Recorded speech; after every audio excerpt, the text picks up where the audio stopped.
ঝিংনিবাড়ি প্রাথমিক বিদ্যালয়।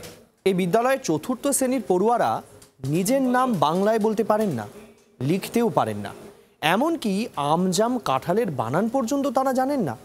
আর এই ঘটনায় রীতিমতো ক্ষোভে ফুঁসছেন অভিভাবকরা। স্কুলের গেটে তালা ঝুলিয়ে বিক্ষোভ দেখালেন তারা।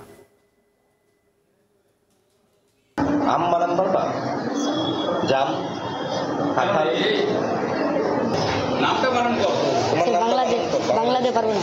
হ্যাঁ, বাংলাদেশ। ঝিংনিবাড়ি প্রাথমিক বিদ্যালয় বাংলায় বলো দেখি, বানান করে।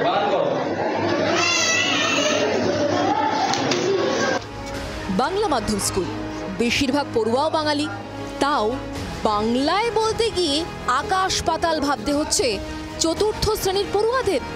শিক্ষার এমনই হাল শিলিগুড়ি মহকুমার ফাঁসি দেওয়া ব্লকের ঝিংনিবাড়ি প্রাথমিক বিদ্যালয়ে। প্রতিবাদে স্কুলের গেটে তালা ঝুলিয়ে দিলেন অভিভাবকরা।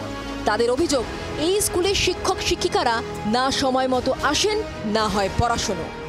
হিসাব মতো মোটামুটি একটা মাস্টারের কাছে 30 জন করে বাচ্চা পড়ে, কিন্তু বাচ্চা এখন একটা ক্লাস 4-এর বাচ্চাগুলোকে জিজ্ঞেস করতে যাও, আম বানান করতে বলো, কাঁঠাল বানান করতে বলো, বা নিজের অ্যাড্রেসটাই বলো, মুখের দিকে তাকায় থাকে, বলতেই পারে না। তো এখানে কি পড়াশোনা হচ্ছে না খালি খিচড়ি খাও ভাত? আমার 2টা ছেলে মেয়ে পড়ে, আমি জিজ্ঞাসা করলাম তোর নাম লিখতে ইংলিশে, ওটাই বলতে পারে না। যদিও অভিযোগ মানতে নারাজ প্রধান শিক্ষক। এই বিষয়ে বলার যে স্কুলে আমাদের টিচাররা নিয়মিতই ঠিকঠাক মতো আসে। আজকে 11টার পূর্বেই আমাদের যত 7 জন পার্মানেন্ট টিচার ছিল প্রত্যেকে পৌঁছে গেছে। পঠন পাঠন সম্বন্ধে বলার যে আমাদের বিদ্যালয়ের হচ্ছে পঠন পাঠনের ক্ষেত্রে যে শিক্ষকরা যত্ন সহকারেই পড়ায়, কোনো কোনো পিছিয়ে পড়া বা ফার্স্ট জেনারেশন লার্নার হওয়ার জন্য অনেকে হয়তো বাড়িতে ঠিকঠাক মতো পড়তে বসে। বাংলা ও বাঙালি নিয়ে চারিদিকে শোরগোল, অথচ বাংলার ভবিষ্যৎ প্রজন্মের বাংলা জ্ঞান যে বেহাল তার প্রমাণ দিল শিলিগুড়ির এই স্কুল।